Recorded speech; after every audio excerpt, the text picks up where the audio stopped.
अस्सलाम वालेकुम नाजरीन, मैं हूँ ZA मलिक।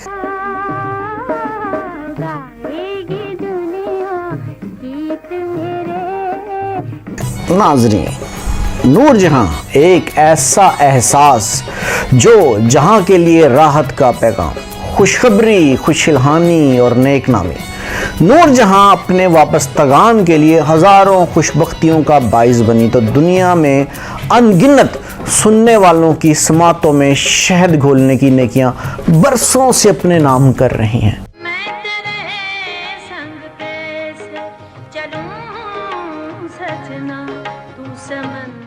नूर जहां की पहली शादी शौकत हुसैन रिजवी से सन 1944 में हुई, जब वो बेबी नूर जहां से नूर जहां हुई। नूर जहां और शौकत हुसैन रिजवी के यहाँ 3 बच्चे पैदा हुए, जिनमें अकबर रिजवी, जिनका नाम अक्सर अक्कू मियां भी लिया जाता था, जिले हुमा, और असगर रिजवी, जिनका नाम अक्सर लोग लेते थे अच्छू मियां, शामिल थे। शौकत हुसैन रिजवी ना सिर्फ नूर जहां के शोहर बल्कि गुरु भी थे। नूर जहां की जो दूसरी शादी थी वो एजाज दुरानी से सन 1959 में हुई, जब वो सुपरस्टार होने के साथ साथ मलका तरन्नुम का लक़ब भी पा चुकी थी। एजाज दुरानी भी उनकी ज़िंदगी में लगभग 12 साल तक रहे और इस अरसे के दौरान उनकी 3 बेटियां पैदा हुईं, जिनमें हिना, शाजिया और टीना शामिल हैं। एजाज दुरानी से उनकी मोहब्बत और बाद अज़ां तलाक का अहवाल हम आगे चलकर डिस्कस करेंगे, मगर पहले उनकी ज़िंदगी पर एक नज़र डालते हैं।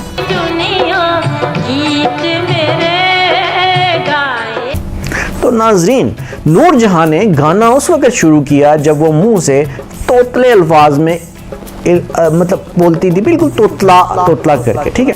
नूर जहां का जो असल नाम था वो अल्लाह वसाई था और वो ज़िला कसूर के इलाके कोट मुराद खान में पैदा हुई थी। हम आपको अभी स्क्रीन पर आप देखें दिखाते हैं आबाई घर जो नूर जहां का था, जहां पर वो पैदा हुई, जहां पर रहती रहीं। आप स्क्रीन पर देख रहे होंगे उनका आबाई घर। और ये भी बताता चलूँ कि ये वो इलाका है जहाँ पर कभी बड़ी रंगीनियाँ हुआ करती थीं और जहाँ पे बड़े बड़े लोग आया करते थे। इस इलाके का नाम आप सारे जो हैं वो समझ ही गए होंगे कि किस किस्म के इलाके से नूर जहाँ जो थी ताल्लुक़ रखती थी, जहाँ शबो रोज़ रंगीन हुआ करते थे। लेकिन आज भी इस इलाके के क्या मनाजिर हैं, क्या चीज़ें हैं, वो आप स्क्रीन पर देख ही रहेंगे। ये फुटेज नाज़रीन हमने आपके लिए स्पेशल तौर पर हासिल की है ताकि आप भी देख सकें कि नूर जहां जो थी कहाँ रहती थी, कहाँ वो पैदा हुई और कहाँ से उन्होंने अपनी इस ज़िंदगी के सफ़र का आगाज़ किया। सारियां एक्टरां जिन्नियां भी गईयां, नाज़ली, मुमताज़, ज़मुर्द, फरदौस, अंजमन, गौरी, बाबरा शरीफ। उस्ताद गुलाम मोहम्मद उर्फ अलमारूफ जो गाने खां थे, वो बताते थे कि अल्लाह वसाई यानी नूर जहां से उनकी पहली मुलाकात उस वक़्त हुई जब वो सिर्फ 4 दिन की थी और जब उनके अहले खाना उन्हें झंड करवाने, झंड कहते हैं जो नौज़ायदा बच्चों के बाल उतरवाने की ना रस्म होती है उसे, और ना सिर्फ झुंड उतरवाने बल्कि सलाम करने के लिए बाबा बुल्ले शाह के मज़ार पर उनके घर वाले ले जा रहे थे। तो बताते हैं कि वहाँ पहली मुलाकात हुई थी। अल्लाह वसाई ने अपने घराने की रवायत के मुताबिक गाना उसी वक्त सीखना शुरू किया जब वो मुंह से तोतले अल्फाज अदा करती थी। 7 बरस की उम्र में अल्लाह वसाई अपनी बहन ईदन बाई और कज़न हैदर बांदी के साथ कसूर और आसपास के इलाकों में नन्ही मुगनिया के तौर पर मशहूर हो चुकी थी। बड़ा दूर दूर तक उनका नाम जो था वो लिया जाता था। और एक और बड़ी ख़ास बात आपको नाजरीन बताऊंगा, बचपन से ही ना जो नूर जहां थी वो हरफन मौला थी। ये सन 1933-34 का ज़माना होगा। अल्लाह वसाई और उनकी बहनों का नाम कसूर और लाहौर के टिक्का थिएटरों में मारूफ हो चुका था। अल्लाह वसाई के मामू मोहम्मद शफी ज़हीन आदमी थे, उस ज़माने के शोबिस को थोड़ा बहुत समझते थे। उन्हें ये इल्म था कि उन्होंने अपनी भांजी यानी अल्लाह वसाई नूर जहां के टैलेंट को आजमाना है।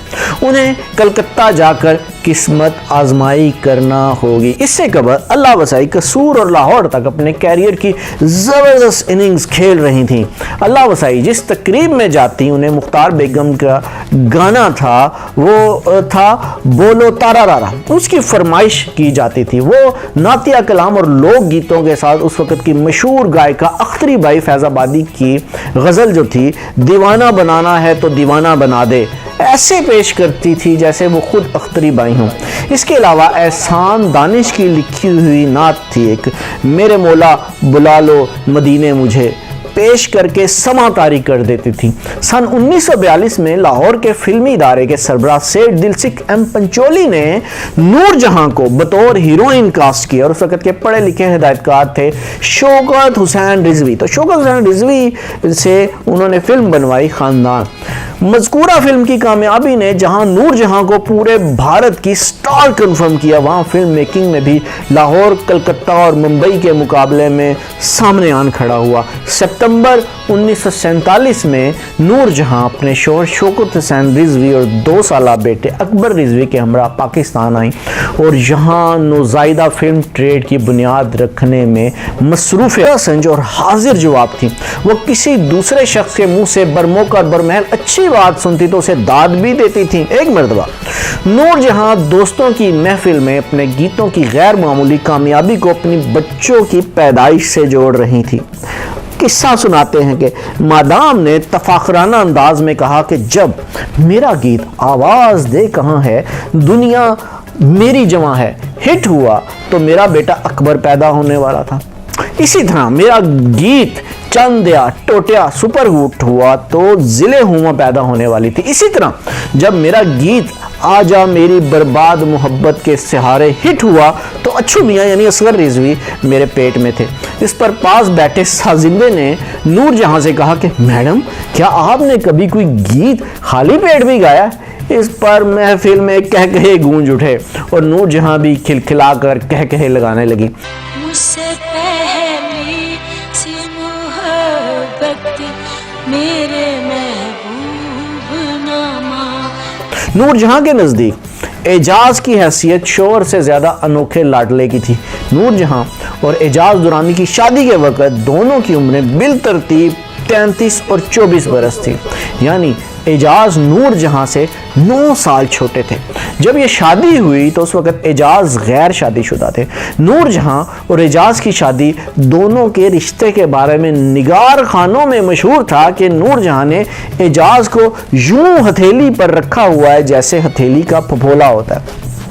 नूर जहां के करीबी दोस्त बताते हैं कि एजाज की हैसियत अनोखे लाडले की सी थी। अगरचे एजाज नूर जहां के शौहर थे लेकिन नूर जहां यूं जाहिर करते जैसे वो उनके महबूब हों।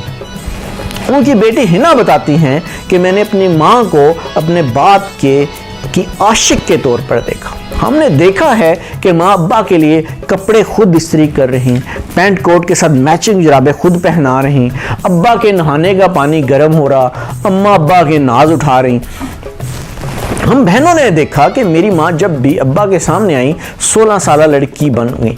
हिना ने अपने वालिदैन के माबैन तलाक को एक तल्ख हकीकत करार दिया। हिना इस अलहदगी के बारे में बताती हैं कि दोनों दुनिया के हसीन और खूबसूरत लोग थे, एक अरसे तक इकट्ठे रहे। जब उन्होंने देखा कि वो मियाँ बीवी की हैसियत से आगे नहीं चल सकते तो अलहदगी का फैसला किया और दोनों ने बाकी ज़िंदगी अच्छे दोस्तों की तरह गुजारी।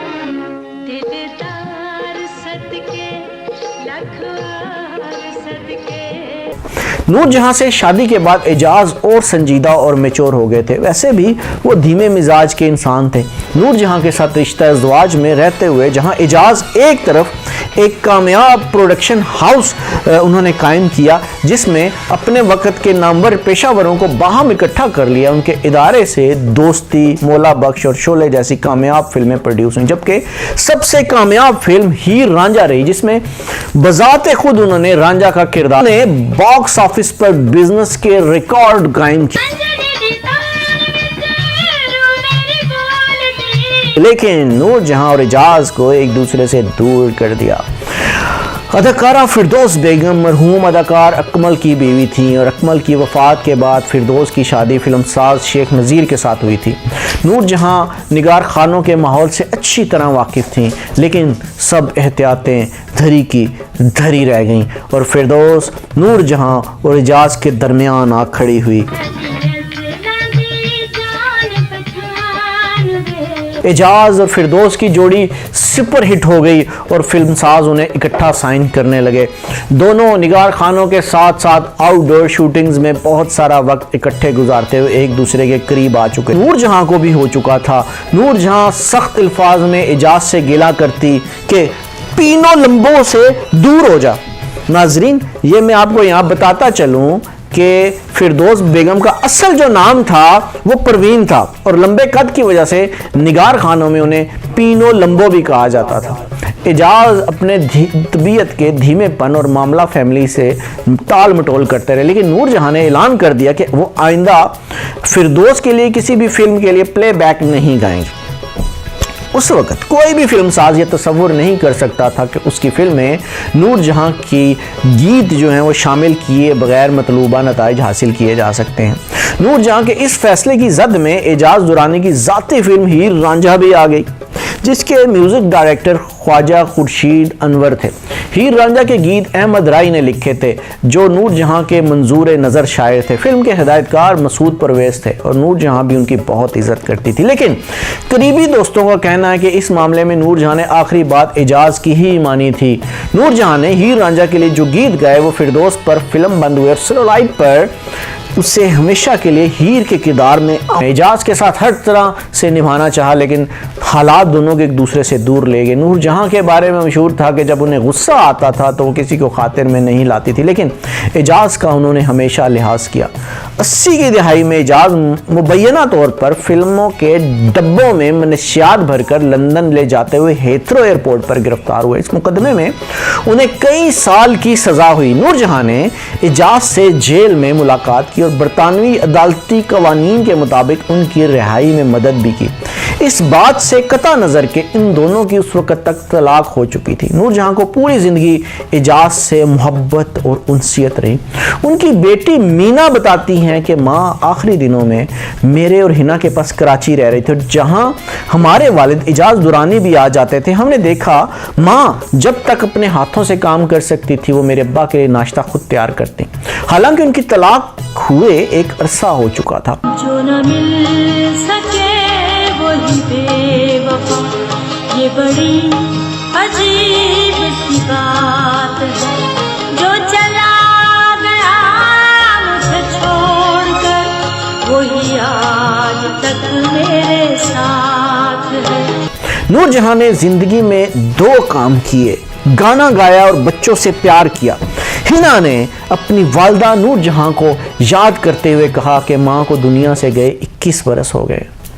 कभी लगता है वो कभी नहीं गई, हमारे साथ हैं, लेकिन कभी लगता है उन्हें हमसे बिछड़े एक ज़माना हो गया है। मेरे लिए उनकी वीडियो देखना बहुत मुश्किल हो जाता है। यूं ही माँ का गाया हुआ कोई गीत जब कानों में पड़ता है तो मैं उसे सुन नहीं सकती। लोग नूर जहां का गीत सुनकर महजूज हो रहे होते हैं, लेकिन हमारे लिए माँ का गाना सुनना बहुत कठिन है। मेरा दिल चाहता है मैं अपनी माँ को बाहों में भरकर प्यार करूं, वैसे ही जिस तरह वो अपनी बाहों में हमें भर लिया करती थी। नूर जहां से एजाज दुरानी से होने वाली तीनों बेटियों हिना, मीना और टीना को मरी के बोर्डिंग गर्ल्स स्कूल में दाखिल कराया। उस ज़माने में नूर जहां और एजाज के दरमियान तलाक हो चुकी थी, लेकिन दोनों के दरमियान ये तय हुआ था कि हर हफ्ते मम्मी या पापा में से एक बेटियों से मुलाकात किया करेगा। हिना बताती हैं कि उनकी वालदा ने अपनी बेतहाशा मसरूफियात के बावजूद हम बहनों को कभी नज़रअंदाज नहीं किया था। हमें याद है आमों के मौसम में हम बहनों समेत पूरे स्कूल की लड़कियों के लिए आम आते थे। एक मरतबा माँ ने कोई बुरा ख्वाब देख लिया तो अगले रोज ट्रक में काले बकरे सदके के लिए भेज दिए। फिर क्या था, सारे स्कूल ने माँ के भेजे हुए बकरों की बारबेक्यू पार्टी मनाई। टीना ने बताया कि कॉन्वेंट स्कूल का जमाना बहुत यादगार था। माँ जब हमसे मिलने आती तो सारे स्कूल की लड़कियां लंबी कतारों में उनसे ऑटोग्राफ लिया करती थी। साल में तीनों बहनों की सालगिरह मनाई जाती तो हर लड़की की ख्वाहिश होती कि वो उस पार्टी में शरीक हो सके, इसलिए कहती है कि लड़कियां हमसे दोस्ती करती थी। नूरजहां और इजाज दुरानी की बेटियों की हैसियत से खूबसूरती कुदरत ने विरसे में वदियत की थी।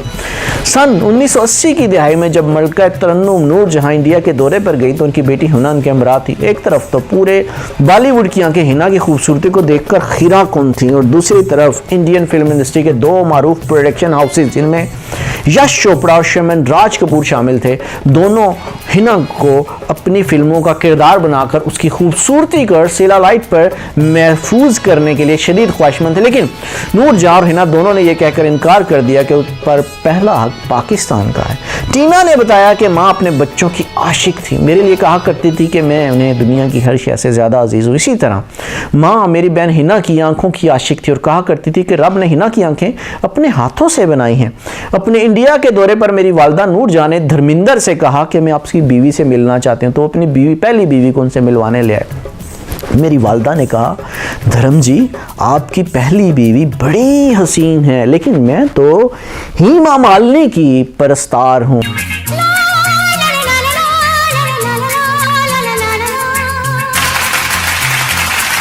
धर्मिंदर ने जब ये सुना तो उन्होंने अगले रोज़ नूरजहां और हेमा मालिनी की मुलाकात करवा दी। हिना बताती हैं कि मैं अपनी वालदा के साथ इंडिया के दौरे पर थी। मुझे याद है हम होटल से उठकर हेमा मालिनी के घर गए तो हेमा मालिनी ने जब दरवाज़ा खोला तो माँ उन्हें देखकर रोने लगी और इसी तरह हेमा मालिनी ने भी नूरजहां को देखकर जज्बाती अंदाज बनाया। माँ ने हेमा मालिनी से कहा, आप बहुत अच्छी हैं, लेकिन मुझे इसलिए पसंद है कि आपकी शक्ल मेरी बेटी हिना से मिलती है। हिना बताती हैं कि उस पर हेमा मालिनी ने बहुत प्यार किया। मेरे नसीब में तू है कहीं नहीं। मीना ने बताया कि उनकी वालदा हुस्न परस्त थी। जब वो अपनी ज़िंदगी के आखिरी सालों में बीमारी काट रही थी और आईसीयू में दाखिल थी तो मेरी एक सहेली माँ की खैरियत दरियाफ्त करने आ गई। माँ ने अपने मुंह से ऑक्सीजन मास्क उतारा और मेरी सहेली को पास बुलाया और उसकी खूबसूरती की तारीफ की। एक दर्द सा दिल में होता है। जब नूरजहां की तीनों बेटियों से यह सवाल किया तो उस पर हिना ने कहा कि उनकी वालदा कुदरती तौर पर खूबसूरत थी। वो एक खूबसूरत ख़ानदान में पैदा हुई थी। उनकी बड़ी बहन ईदन जो नूरजहां की बड़ी बहन थी वो बड़ी हसीन खातून थी। माँ बताती थी कि एक तवील अरसे तक तो वो अपने मेकअप आर्टिस्टों के सहारे ख़ुद को छोड़ दिया करती थी। वो जैसे चाहें मुंह को बना बिगाड़ दिया करते थे। फिर अमेरिका में नूरजहां की मुलाकात एलिज़ाबेथ जैसी अजीम मेकअप आर्टिस्ट से हुई जिसने उन्हें ये फ़न सिखाया। उसके बाद नूरजहां ने अपने चेहरे को कभी किसी मेकअप आर्टिस्ट को हाथ नहीं लगाने दिया। एलिज़ाबेथ से पहले उन्होंने बड़े सगीर की नामवर फनकारा मुख्तार बेगम से उनका अंदाज मुस्तार किया जो फरीदा खानम की बड़ी बहन थी। नूरजहां ने आपको मालूम है नाजरीन कि इंदिरा गांधी को गाना नहीं सुनाया था। क्यों नहीं सुनाया था ये भी हम आपको बताते हैं। इस बारे में उनकी बेटी हिना नहीं बताया। वो बताती हैं कि उनकी वालदा इंडिया के दौरे पर थी तो इंडियन वज़ीर आज़म इंदिरा गांधी ने मुलाकात के दौरान उन्हें गाने की फरमाइश कर दी, जिस पर नूरजहां ने इनकार करते हुए कहा कि आज मैं आपकी मेहमान हूँ, मैं आपको गाना उस वक्त सुनाऊंगी जब आप हमारी मेहमान होंगे। बेनज़ीर भुट्टो के दौर में उस राजीव गांधी जो थे वो पाकिस्तान के दौरे पर आए तो तब नूरजहां से दोबारा गाने की फरमाइश की गई। इस वक्त नूरजहां ने कहा कि आपकी वालदा इंदिरा गांधी को मैंने गाना नहीं सुनाया था, आज आप हमारे मेहमान हैं, मैं आपको एक नहीं दो गाने सुनाऊंगी। इसके बाद नूरजहां ने फैज़ की नज़म मुझसे पहली सी मोहब्बत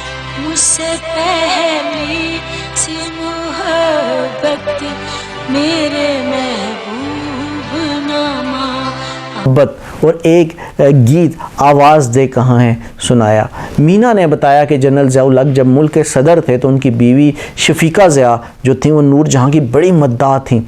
जब ऐवान सदर से नूर जहाँ रुखसत होने लगी तो जनरल ज़िया ने नूर जहाँ से कहा कि मैडम मैं आपके लिए क्या कर सकता हूँ। इस पर नूर जहाँ ने जवाब दिया, आप मुझे क्या दे सकते हैं, आप तो खुद उसके मोहताज हैं जो सारी कायनात को देता है। टीना ने बताया कि जब माँ बहुत बीमार थी तो जनरल परवेज़ मुशर्रफ उनसे मुलाकात करने कराची आए।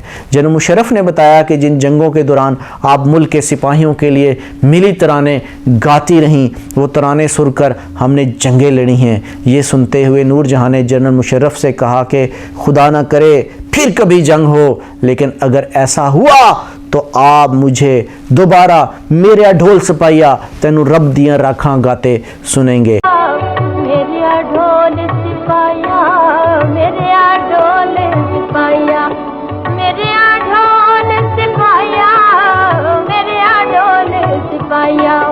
शाजिया बताती हैं कि माँ अपनी ज़िंदगी के आखिरी 4.5 साल शदीद बीमार रहीं। इस अरसे के दौरान उन्हें अमेरिका और बरतानिया के जदीद हस्पतालों में दाखिल कराया गया। उन्हें यकीन था कि वो दोबारा तंदुरुस्त हो जाएंगी और फिर से गाना गाएंगी। उन्होंने मरने से चंद माह कबल लाहौर से अपने दर्जी ज़फ़र को बुलाया और लगभग 60 नए जोड़े सिलवाए कि वो तंदुरुस्त होकर फिर से एक नई ज़िंदगी का आगाज़ करेंगी। शाजिया ने टिशू से अपनी आँखों को पूछते हुए कहा, माँ वाकई नूर जहाँ थी, अपनों और सारी दुनिया के लिए वो नूर साबित हुई।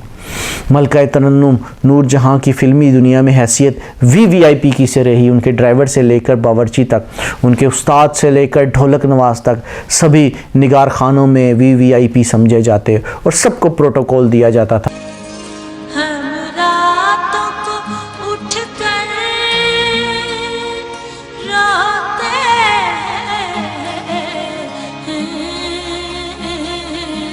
हैं। मुल्तान रोड पर वाक़या तीनों स्टूडियोज़ में एक जगह मुख्तस होती थी जहां मलका तरन्नुम नूर जहाँ की गाड़ी पार्क होती थी। नूर जहाँ की गाड़ी जब निगार खानों में दाखिल हुआ करती तो लोग एहतरामन रास्ते से हट जाया करते थे। नूर जहाँ के 2 ड्राइवर थे जिनमें एक का नाम फ़ारूक और दूसरा अमीर था और नूर जहाँ खुद खाना खाने से पहले दोनों के खाने का एहतमाम करती। एक मरतबा घरेलू मुलाजमा बानों को झिड़क कर नूर जहाँ उजलत में स्टूडियो से निकल गई, लेकिन थोड़ी देर बाद घर वापस आई और बानों से हाथ जोड़कर माफ़ी मांगी कि बानो जब तक तुम मुझे माफ़ नहीं करोगी मैं रिकॉर्डिंग पर नहीं जाऊंगी। इस पर बानो ने नूर जहाँ को गले लगा लिया और दोनों देर तक रोती रहीं। इसके बाद नूर जहाँ ने अपने आंसू पूंछे और वे रिकॉर्डिंग के लिए स्टूडियो गई। सब जग सोए हम जागे,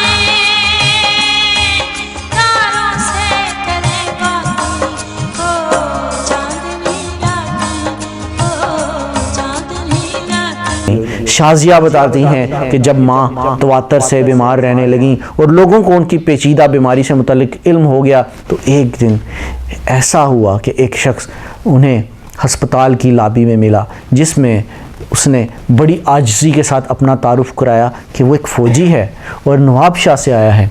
उस फ़ौजी ने कहा कि आप मलका तरन्नुम नूर जहाँ की बेटी हैं, मैंने सुना है मलका तरन्नुम को खून की ज़रूरत है, तो आप हुक्म कीजिए उन्हें कितना खून चाहिए। ये कहते हुए उस शख्स की आंखों से टिप टिप आंसू बहने लगे। उसने आंसू पूंछते हुए कहा, नूर जहाँ हमारी भी माँ है, क्योंकि जब हम सरहदों पर मुल्क की हिफाजत करते थे तो वो हमारी खैर मांगती थी। उसने कहा, अल्लाह मेरा ढोल सिपाहिया तेनू रब दियां रख। हो मेरे ढोल सिपाहिया, तेनू रब दियां रखा, तेनू रब दियां रखा। कहने वाली नूर जहाँ को भी खैर कर दे।